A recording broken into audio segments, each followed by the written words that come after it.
Hi, Lou Manfredini, Aces Home Expert, and in this video, I'm going to give you a beginner's guide to using a battery-operated brad nailer. This, for the sake of my demonstration, is the Milwaukee M18 battery-operated brad nailer.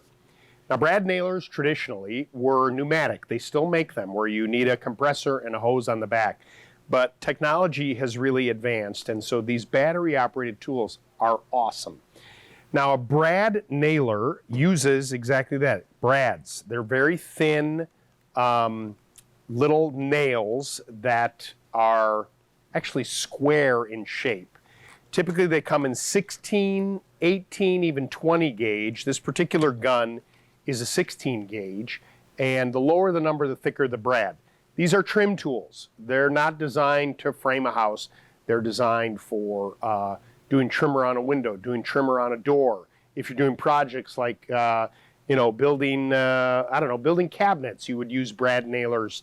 They're very useful. This one, as I mentioned, is battery operated. You pop the M18 battery on the back. You hit the power button on the safety button on the back to turn it on. It will not fire when it's loose like this, but you have to be careful, right? There's a foot here that is used to engage the brad nailer, and then you hold that safety button on the back to engage the tool so that you're able to then use this tool. With the technology of the battery operated, these things, they don't tire out. As long as the battery is charged, you can work and use these tools all day long. And then once it's on and engaged, you just take that tool and you push down and you fire and pull the trigger. You want to make sure that when you're using the tool, you're applying pressure, holding it down. You don't want the tool to bounce. Let the tool do all the work. There's an adjustment on the end of the tool here if you need to adjust the depth at which the brad nail goes into the wood.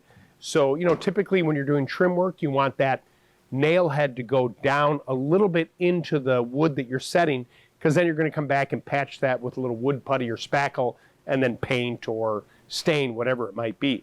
When you have this thing set up the right way and you're using it properly, you'll be amazed at all the different projects you can do. Coming up next, another beginner's guide video on a tool you should be using.